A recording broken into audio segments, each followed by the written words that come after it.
Oke, kita review produk dari WL Toys lagi ya. Jadi Heli 4 channel itu Powerstar X2. Tapi ini yang brushless. Oke, jadi bisa dilihat di foto di sini. Ini ada brushless. Kodenya itu V930 ya. Panjangnya itu 270 mm, tinggi 80 mm.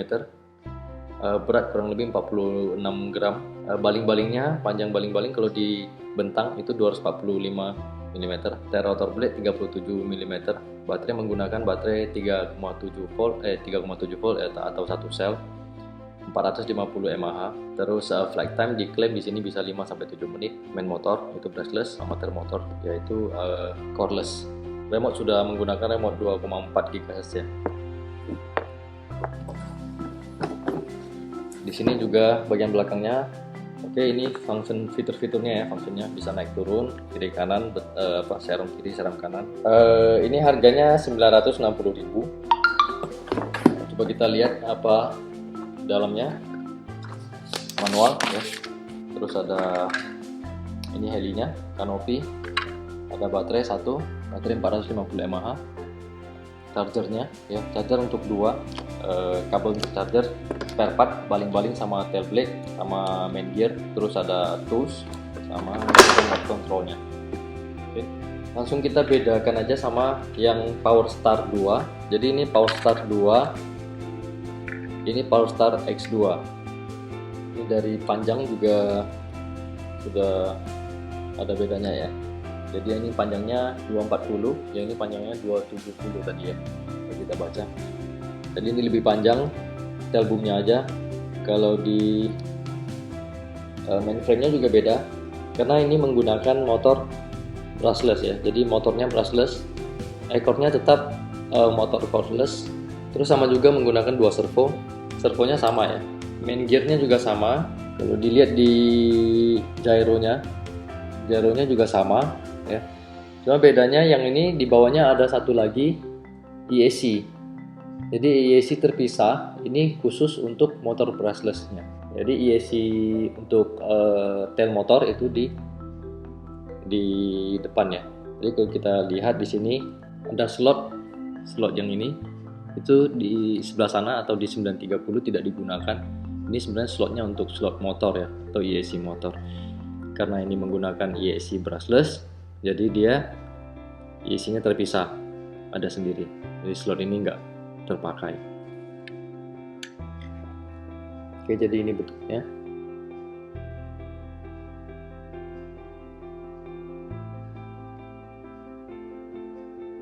Jadi baterainya tinggal dicolok masuk dari bawah sampai mentok. Nanti kita tes terbangnya ya. Untuk remote-nya sama juga dengan yang Powerstar 2, persis sama bagian remote-nya. Di belakang ini juga nggak ada apa-apa ya, terkunci. Kita coba nyalakan.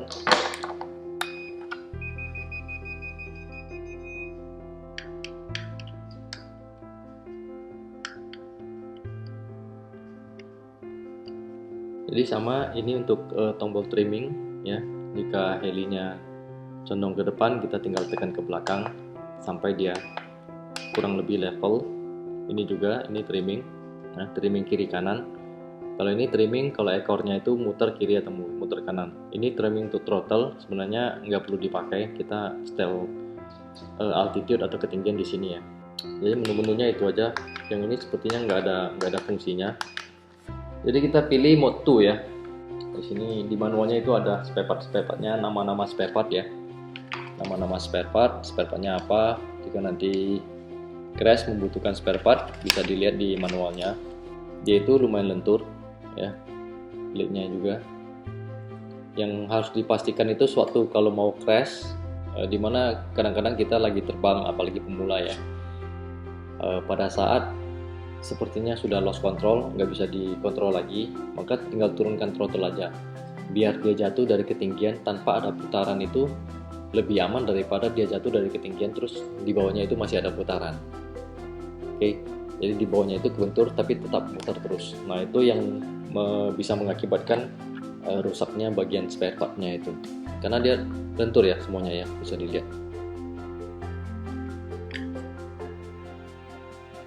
baling-balingnya juga. Oke, kalau ini namanya, kalau kita lipat baling-balingnya, bisa lihat baling-balingnya itu dalam posisi satu naik satu turun ya. Jadi posisi baling-baling itu sebenarnya agak miring seperti ini. Jadi ini artinya fix collective pitch helikopter. Jadi pitchnya itu atau kemiringan baling-balingnya itu sudah mati atau nggak bisa di setel lagi ya. Beda dengan helikopter 6 channel, dimana kalau 6 channel itu baling-baling ininya bisa di setel ya, naik ke positif atau negatif. Kalau ini bentuknya kan positif ya, karena muternya itu clockwise arah jam. Jadi sewaktu dia muter arah jam, angin otomatis ke bawah. Jadi secara otomatis mendorong helinya ke atas. Kalau heli 6 channel itu dia bisa positif, bisa negatif juga. Jadi dia bisa dorong angin ke bawah, juga bisa dorong angin ke atas. Oleh karena itu kenapa heli 6 channel itu bisa dalam posisi inverted atau terbalik seperti ini ya. Jadi kalau kebalik, pitch-nya itu arah baling-baling itu otomatis negatif jadinya. Jadi anginnya itu dorongnya ke bawah, bukan ke atas. Kita tes terbang, lihat hasilnya seperti apa. Pertama-tama kita colok baterai dulu. Ya, ini ada suaranya karena dia pakai motor brushless.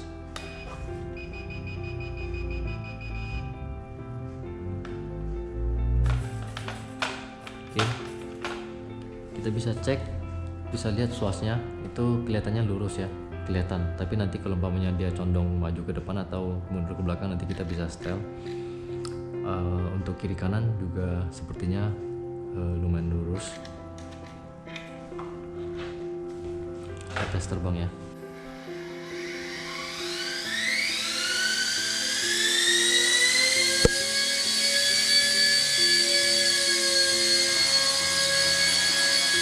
Ini condong ke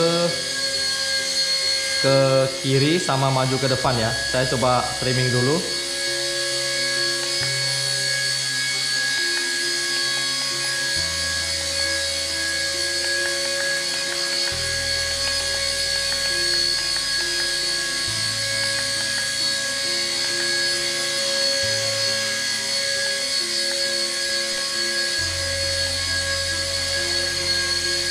Kebanyakan.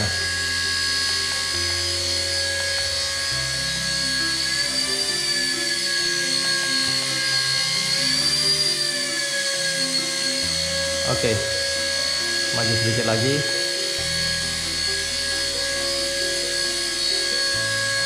Oke, jadi ini sudah lumayan stabil ya. Tenaganya kayaknya bagus ya.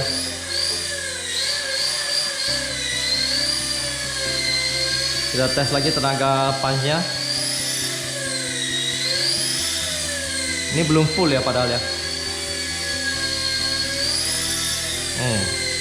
Mantap tenaga brushless ya.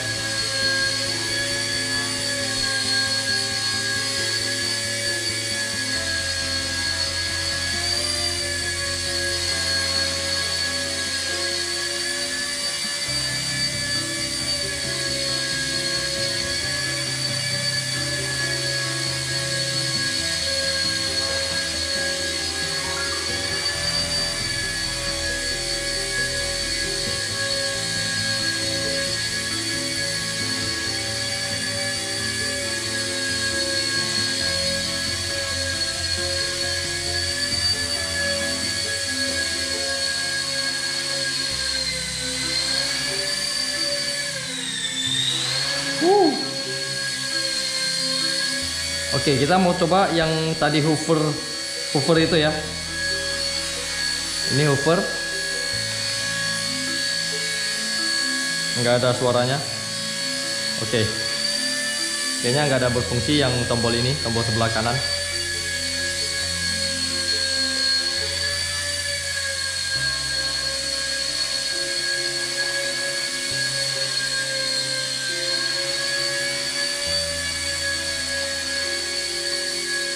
Coba serker mundur.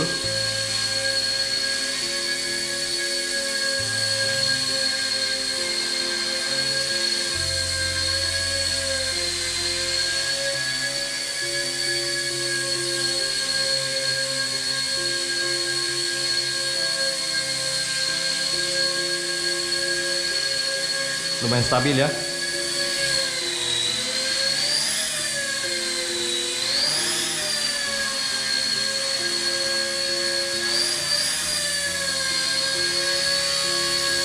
Coba landing di tangan ya, landing di tangan, terus take off dari tangan lagi.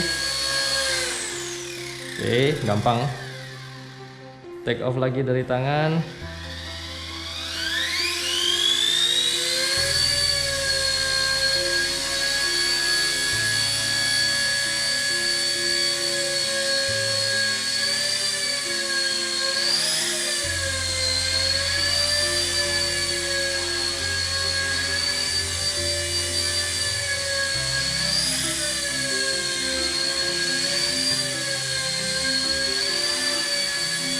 Tenaganya bagus sekali ya, karena pakai brushless ya.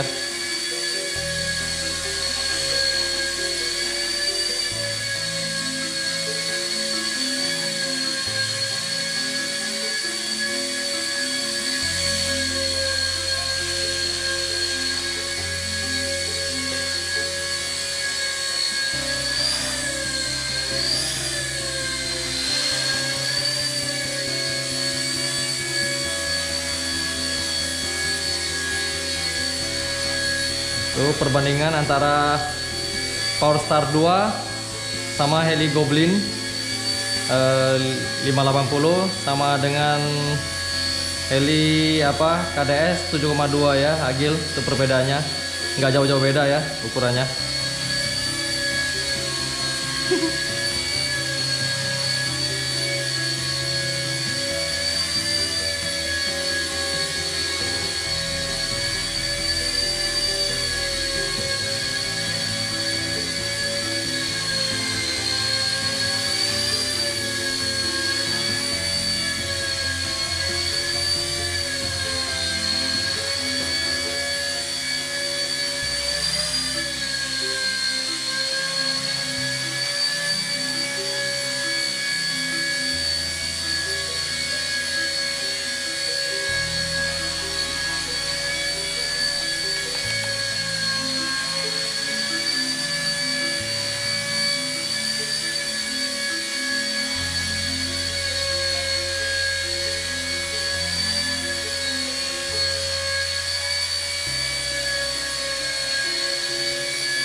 Oke, jadi tadi itu kalau kita baru belajar, itu pastikan helinya dalam kondisi seperti ini ya. Jadi ekor hadap kita, yaitu tail in namanya ya. Karena dalam kondisi tail in, maka kiri kanan maju mundur itu sesuai dengan arah kita sama ya. Tapi sewaktu kita nose in, itu arahnya berubah ya. Sewaktu kita maju, dia jadi mundur nih, jadi dekat sama kita. Jadi kita mundur malah jauh. Ya, dan kiri kanan semuanya kebalik ya. Jadi awal-awal belajar jangan diputar-putar dulu ekornya, pastikan ekor dalam kondisi seperti ini dulu. Dibelajar aja dulu sampai ini namanya hover. Hover itu tahan di tempat ya. Kita belajar tahan di tempat dulu sampai udah terbiasa, karena kita harus fokus selain kiri kanan, kita juga harus fokus naik turunnya throttle-nya itu ya. Jadi heli kalau terlalu tinggi kita mau turunin juga, kalau terlalu rendah kita mau tahan juga.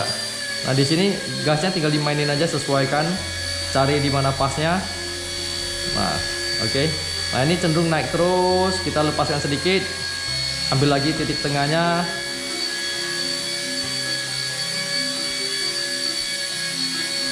Oke. Jadi pelan-pelan nanti baru kita boleh seperti ini. Ini namanya hadap kiri ya. Jadi hadap kiri itu arahnya juga kita harus konsentrasi juga, karena ini semuanya orientasi ya. Masalah dengan orientasi. Nanti pelan-pelan lagi, kalau udah bisa kita hadap kanan. Jadi belajar untuk main heli itu step by step ya, nggak bisa langsung diterbangkan dan langsung jadi, nggak bisa, memang harus ada belajar step by stepnya. Habis itu nanti baru kita terbang nose in, udah bisa. Jadi ya itu tadi ya, 4 arah ya, 4 arah itu dikuasai dulu satu persatu, baru nanti pelan-pelan kita baru mulai terbang ke ya mungkin mau circle.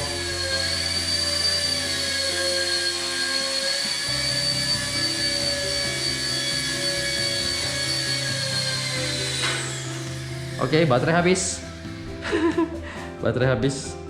Oke, jadi baterainya keburu habis tadi ya. Terus nanti ya udah habis ya kita cas lagi ya. Cara casnya itu gampang, tinggal colok ini, di sini ada lubang. Habis itu masukin aja ke salah satu charger HP atau adaptornya charger HP. Terus ini dicolok seperti ini. Oke, lampu merahnya nanti nyala. Jadi setelah lampu merahnya padam, itu berarti sudah full. Mungkin kita tadi terbang kayaknya ada di atas 5 menit lah ya. Lumayan lama saya terbang tadi. Jadi sesuai dengan klaimnya bisa capai sampai 5 sampai 7 menit ya. Overall tenaganya bagus. Ekornya lumayan stabil ya. Jadi lumayan gyronya lumayan bagus, nahan ekornya enggak lari. Biasanya kan ada heli yang 4 channel itu yang saya coba, ada yang kita harus setel juga. Jadi ekornya kadang lari ke kanan, lari ke kiri, kita tetap harus setel. Kalau yang ini dari baterai full sampai baterai habis tadi saya main itu tetap ngunci aja ya ekornya ya. Tapi sewaktu kita punch pasti, karena sewaktu kita punch kita tambah throttle, tambah putaran. Sewaktu kita tambah putaran ekornya itu banting ya. Itu rata-rata heli pasti seperti itu ya. Cuman di heli 6 channel otomatis ya barangnya beda-beda juga. Itu ada contohnya ESC yang bagus, bisa set governor apa segala macam. Itu kalau di heli 6 channel kadang-kadang waktu kita punch itu nggak terasa karena ya gyronya bekerja. Di lain sisi juga dia menggunakan sistem governor, jadi RPM-nya itu fix ya, RPM-nya terkunci. Sementara kalau yang ini kan tidak ada governor, jadi untuk naik turunnya itu bukan tergantung pitch-nya, sementara naik turunnya itu tergantung dengan putaran. Jadi kita mau naik kita tambah putaran, sementara waktu kita tambah putaran maka beban ekor itu tambah. Kalau dikagetin pasti dia banting sedikit. Jadi waktu kita main throttle-nya itu jangan langsung dikagetin ya, jadi jangan langsung naik begitu, pelan-pelan aja gitu. Jadi kalau dengan pelan-pelan maka ekornya itu akan kunci dengan bagus, kerja dengan bagus ya. Saya puas, untuk terbangnya enak sih, memang asik ya untuk main-main ya. Ya lumayan sih, enak lah, lumayan stabil. Dan heli seperti ini kalau dulunya itu ada flybar, sementara sekarang udah flybarless ya. Jadi nggak ada flybar lagi, nggak ada satu tiang di sini. Tanpa flybarless juga lumayan stabil karena memang flybarnya sudah diganti ke gyro ya, jadi gyronya bekerja. Oke, demikian, terima kasih.